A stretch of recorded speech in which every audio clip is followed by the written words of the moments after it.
guys? The Bench Buddies are back, and you see a familiar face in Ty joining me for some NBA playoff power rankings before it gets started. And we're going to dive right into it here. A team that has locked up the number one pick with the best odds, the Houston Rockets, after a very dismal season. A lot of people thought they had some hope in Jalen Green, but they're still right where they are, and a talent like Chet Holmgren, Paolo Banchero, Jabari Smith is coming their way for sure. It's just going to be which one they decide on and which one's going to be the organizational talent that they think can, improve this roster. They need everything, as that's why they have the best odds here. All right, we got the Orlando Magic at 29. Thought I saw the Thunder. We got the Magic coming in at 29. Really nothing to be excited about if you're a Magic fan, other than your incoming draft pick. But a lot of their picks just have not panned out over the years. That's why they've sucked for so long. Hopefully, Cole Anthony continues to be that guy. But other than that, you just got to hope your potentially top three pick pans out next year, so you can start the better part of the rebuild, which is not losing 60 games. 28, we got the OKC Thunder. They are a team, their record doesn't really show how good that they were this year. I think they were around a 30-win team. Josh Giddey was out for a while, and when he was out, they had no chance of winning. He is a dark horse rookie of the year candidate. He's probably not going to win it, but he deserves a lot of credit for getting the Thunder team to these 24 wins. They really hit the lottery essentially with their pick in the late, in the mid to early first round there with Giddey. And, with all their draft picks in the upcoming years, we're going to really see what they're going to do this year in the draft. I couldn't really tell you which way they're going to go because, once again, they're a team that needs almost everything. But they have Shai, they have Giddey. Now they just need a few more pieces, and this could be a very good young team in the upcoming years. All right, the Indiana Pacers at 27 here. Finally, they are bad. It seems like they are never good and never really bad. They're always mediocre. They're always like a 6 seed in the playoffs. Finally, they're tanking, so to say, and they're finally getting a high draft pick so they can finally actually rebuild rather than trying to compete every single season. So I think this is good for them. I know they're terrible this year and it sucks for their fans, but in the long run, it's a season that they needed to start a rebuild. 26th, we got the most poverty franchise in the NBA in the Sacramento Kings. I mean, De'Aaron Fox, it feels like he was a rookie 17 years ago because he's the only bright spot still in Sacramento. I know they traded Halliburton for Sabonis, and then Sabonis instantly got hurt. And that just shows you how, bad luck this franchise has. They've talked about relocating somewhere. That's not going to help this franchise. So they just need to scrap it, eliminate this team. I mean, Seattle, maybe it's time for them to get a team if they do relocate. But Sacramento, 30-52. Just another dismal year for the Kings and just another one coming next year. All right, we got the team with the brightest future in the entire NBA, the Detroit Pistons, here at number 25. Little biased with this team, but they have the Rookie of the Year in Cade Cunningham. He has taken that trophy in the last few weeks of the season, in my opinion. The Pistons were trying to tank. Cade wouldn't let them. They were winning games to finish the year, but still finished in the bottom three, so they still have the best odds for the number one pick. But going forward, they get another great pick this year, you would think, probably top three. And if that pick pans out, Cade has already panned out. You got Saddiq Bey. They have a great young core. So this team is still a couple years away, but they could start to compete here pretty soon, sooner than most people expected. 24th, we got the Portland Trailblazers. And this is where we start talking about how good this team could have been if they didn't get hurt and things didn't happen. The Damian Lillard injury essentially sent this team into sell now, rebuild, tank, scrap this year. And, we saw it trading away CJ McCollum. But their bright spot was Anthony Simmons this year. He really showed out and played. Everyone only knows his name from the dunk contest last year because he won it. And now this year he really showed that he is a great player. And he's going to be a good asset next to Dame next year. And they just need to stay healthy. Obviously, they've made the playoffs as like an 8 or a 7, it seems like, every single year since Damian Lillard's been a Trailblazer. But they just don't have that extra guy or the extra push, it seems like, that can propel them to, make a run like that. I expect this team to be around 500 next year, after a very poor and not good year for the Blazers. They could score big in the lottery, get someone that falls to them, and, potentially be a franchise moving. All right, everyone's favorite team, the Lakers, come in at 23 after being the title favorite to start the year, according to Vegas. Just an awful year. There's no way around it. Frank Vogel gets the blame from that organization as he gets fired today, but everyone's to blame. Anthony Davis can't stay healthy. Russell Westbrook just had a really bad year. Apparently, he just didn't fit in. LeBron James played his heart out through injury at times, but he's the one who put together most of this team. Let's not gloss over that. He has a huge say in all of these moves they're making. He chose Westbrook, not DeRozan, and for that he's at blame too. So just an absolute failure this year by the Lakers. So we'll see what pieces they keep together for next year. Even LeBron, his status has got to be partially up in the air after this terrible season. 22, we get the Washington Wizards, and this is a team that failed at the deadline. They made a big splash getting Kristaps, but they traded away Dinwiddie and Powell, which were, two key pieces for this Wizards team. They were right around 500 at the time, and unfortunately, it took them to the wrong side of 500 now at the end of the year. The Wizards, Bradley Beal is obviously a top 20 player in the league right now. He's great. But after that, there's not really too much to be proud of on this Wizard roster. Next year, I think they're going to be right around this mark, potentially squeak in as a play-in team, bearing any big moves they make. But right now, it's not looking too promising for the Wizards. I think they're running on Bradley Beal fumes, and he could possibly be out even before the season starts next year. All right, we got Stephen A. Smith's New York Knicks here at number 21. Really disappointing season by them. They had some expectations for the first time in a while after a surprisingly solid season last year, which saw them in the playoffs. But it turns out Julius Randle might not be the guy to lead the franchise to where they really need to be. So they got to really go back to the drawing board. RJ Barrett not quite panning out to what he was supposed to be. So a lot of question marks for the Knicks going forward, but they always seem to have the room to sign somebody, but they never can pull the trigger or no one wants to play there. So they got to figure something out if they're going to compete. I would also like to say Obi Toppin sucks, just on the record. Yeah. Most overrated player in Knicks history, just put that on the record. But 20th, we have the San Antonio Spurs, and as you can see, we have started all of the playoff teams. And the Spurs, 14 games under 500, and you're making the playoffs. Congratulations for the NBA's new rules. Yeah, NBA, good job. Have fun getting blown out or either somehow miraculously winning 2 games to get in the playoffs to get blown out to the Suns. So at the end of the day, you're not getting past the first round. This is more of a pride game. If you win this one, you get to play again to see if you're in. But you're playing for pride at this point and getting pops and more wins, because that's what it's all about at the end of the day. All right, the Pelicans here at number 19, 10 games under 500, but they're still a dangerous team. They would be really dangerous if Zion was healthy. He seems like he's healthy. If he was actually playing basketball, then they would be really dangerous. But they still have CJ McCollum, which was a good get for them at the deadline. Finally got him some playoff experience for this year, since they've disappointed the last 3 years, it seems like, missing out on the playoffs. So finally they get a little experience. They're a little bit dangerous, but the best scenario for them is playing Phoenix in the first round. I just don't see them winning more than a game in that series. So, but it'd still be a step in the right direction if they can at least get out of the play-in. And at 18, we got the Charlotte Hornets. LaMelo's going to the playoffs, but at what cost? He's the 10th seed in the East.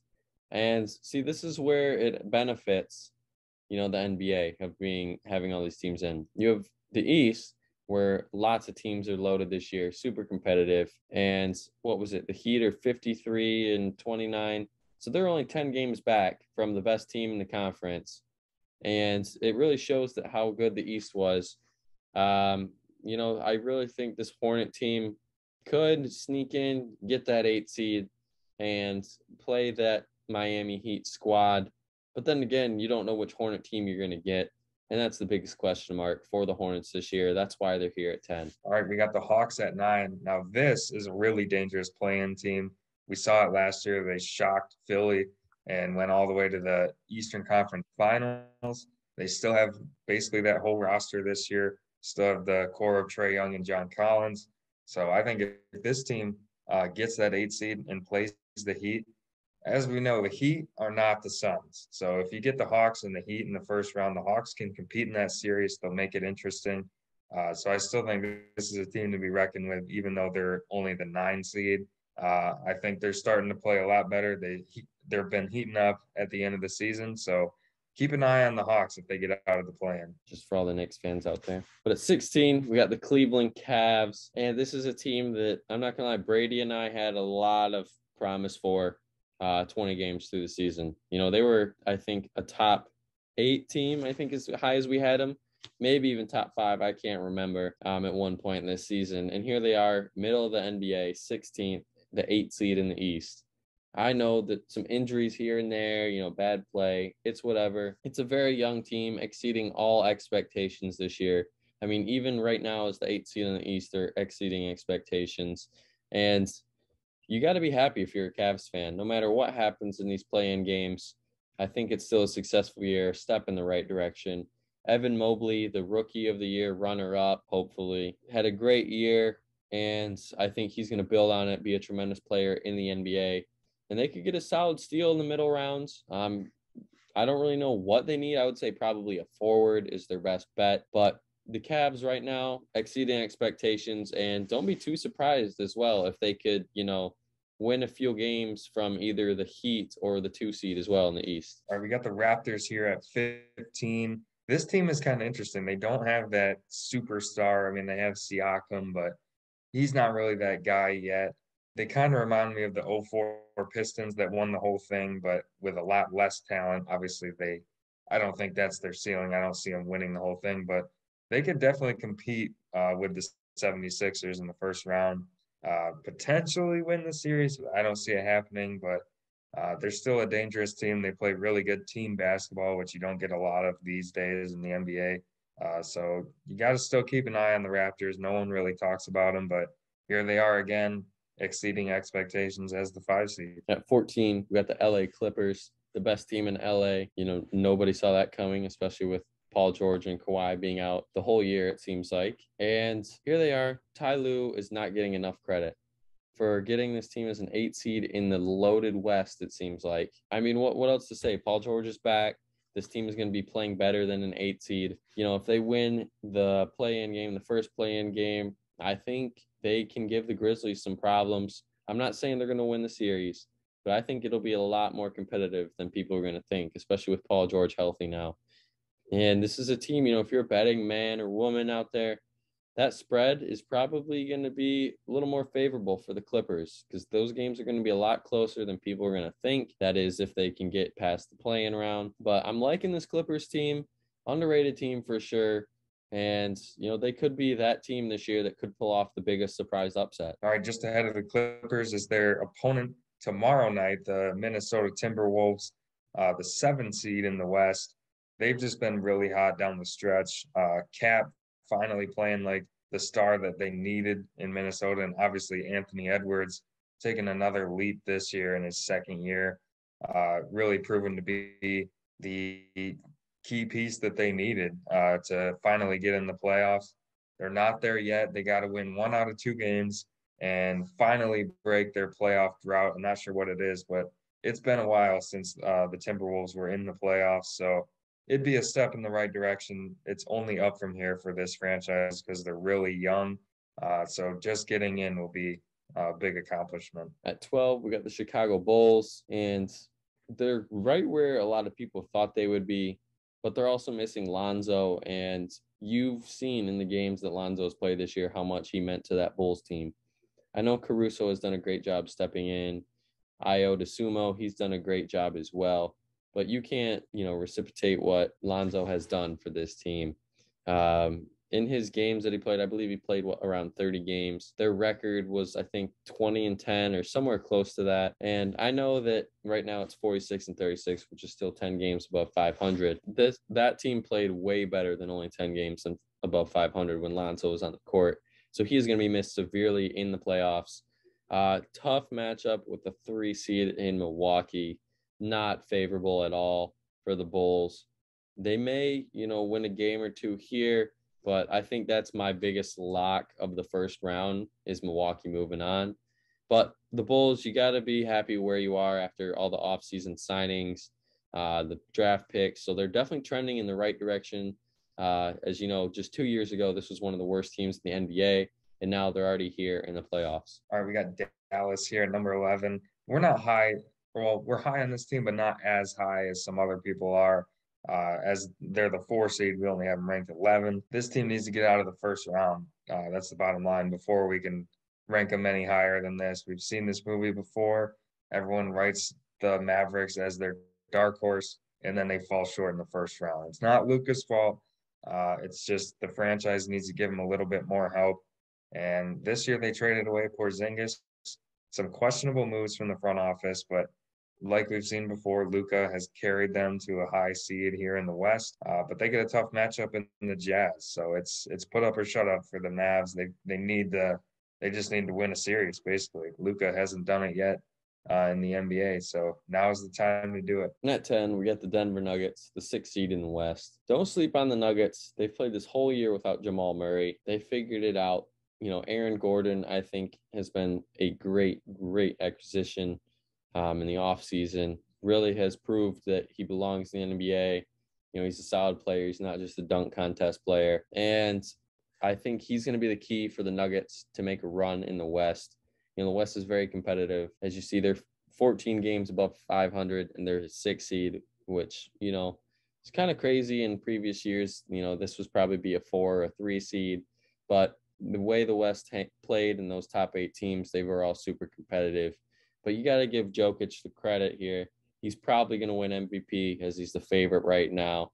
There's not really much else he could do because this is just what he does on a daily night. It just seems like he's almost putting up triple-double numbers. Russell Westbrook stats when he was in his prime. Definitely not now. But Jokic, it's just going to depend on the game plan, how the other team can stop Jokic. If they can, then the Nuggets might exit in the first round. If they can't, then I could see this team going to the finals, or at least going to the Western Conference Finals and matching up with the Suns. All right, the Utah Jazz, a team that everyone had written off. We have them here coming in at number 9 and a real sleeper in the West. People forget they were the 1 seed just last year, so this team can really play. And definitely, I think they can beat the Mavs. I don't know if that's my pick yet, but I think they definitely have the potential to get past them. It's just, whether they can get past the Suns when they run into them, that'll be the question. But they're finally healthy. Donovan Mitchell back to playing. And this team has all the pieces that they had last year with that number 1 seed roster. So going forward, I think people need to start, coming back on the Jazz train. Everyone had hopped off already, but I think this is one of the more underrated teams in the league. At 8, we got the Brooklyn Nets, and this is a team that don't look at the record because they don't play like that anymore, especially if Ben Simmons is back. It's not confirmed yet if he's going to be playing soon here, but it's trending in that direction, and no one knows how to stop this Brooklyn Nets team with Ben Simmons on the floor because he hasn't played. So it's definitely not what you want to hear if you're the opposing team going into the playoffs. How are you going to stop Kyrie Irving, Ben Simmons, and KD in the playoffs after you have no film on those 3 playing together at the same time? Definitely not what you want to see in the first round, that's for sure. Obviously, if they make it out of the play-in tournament, they probably will.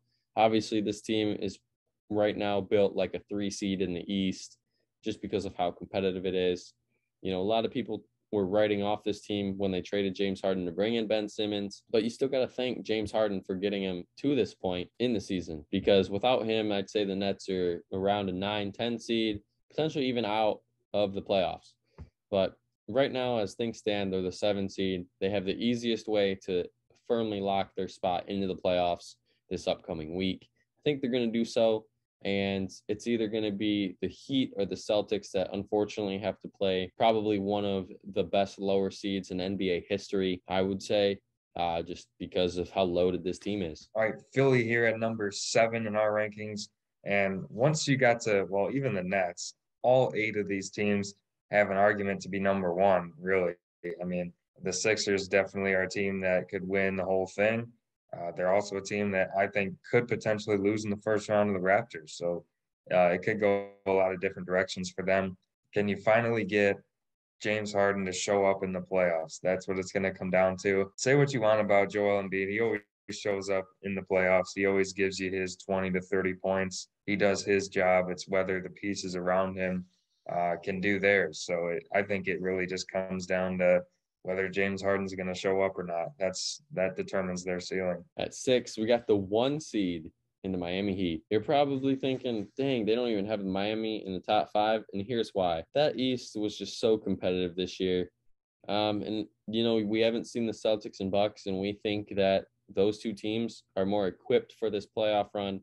I know the Heat went to the bubble ship a few years ago, and did they get hosed? Kinda. Hero had some great games. Jimmy played well. That year was just the Lakers' year, and I think people wouldn't frown upon if the Heat won that year instead of the Lakers. Here they are putting together an even better roster than they had that year, adding Kyle Lowry to the mix. Bubble Butts in the mix. I just don't know what to expect from this Heat team. We haven't seen this core in the playoffs. We know Jimmy plays well in the playoffs. Obviously, Tyler Hero and Bam. Kyle Lowry, he won the ship in Toronto. So they definitely have the experience to go all the way. But the question is, can they repeat it? And I'm not too confident in them right now, and that's why we have them outside the top 5. All right, we got the Golden State Warriors here at number 5.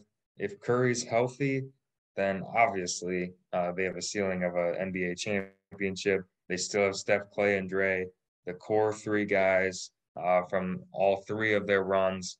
And Klay Thompson really coming back into form. I think he just dropped 41 a couple days ago. So he's back into form. Curry is back healthy and playing, in his usual form. I think the Warriors could definitely challenge and possibly beat the Suns in the West. I've had them as my NBA champion all year.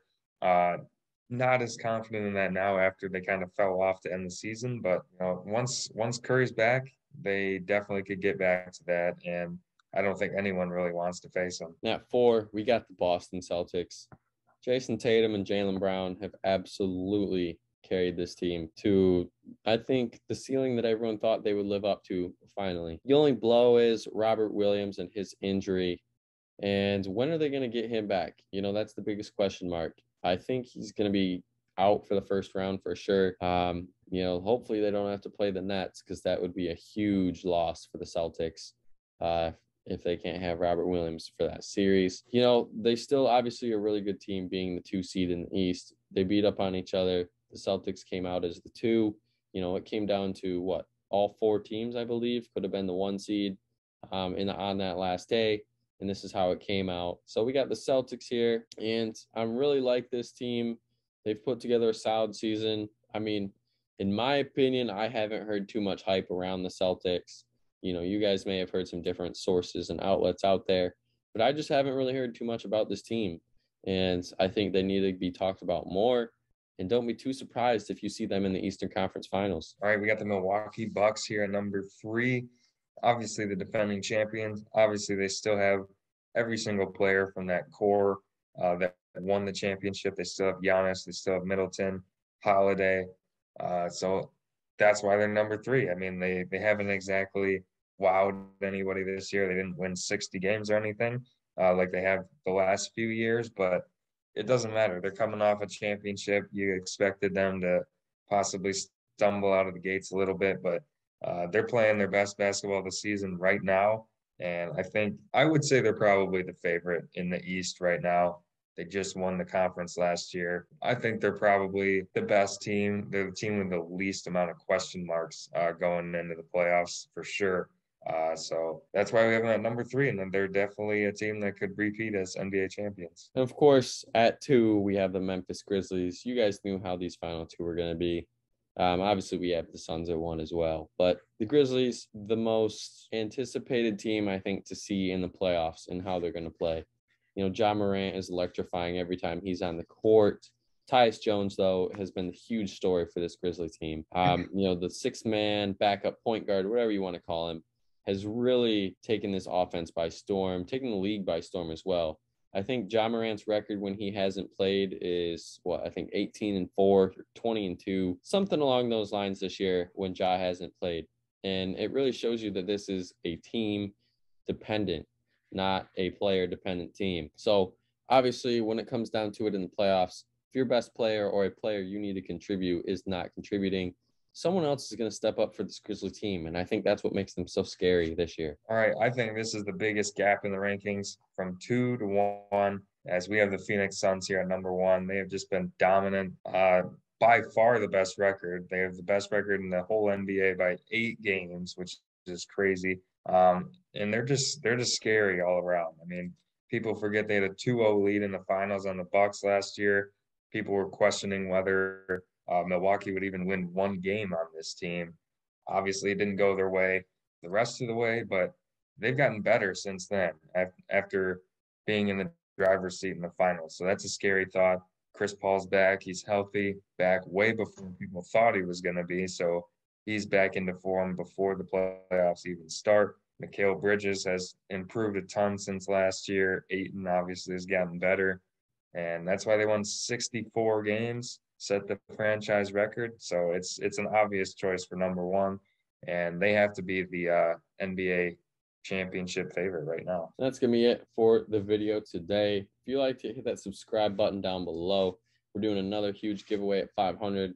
We're going to announce that winner for the other 100 subscriber giveaway very soon. So make sure you're still subscribed to the channel and watch our videos to find out who that is. But until the next time, the Bench Buddies are out.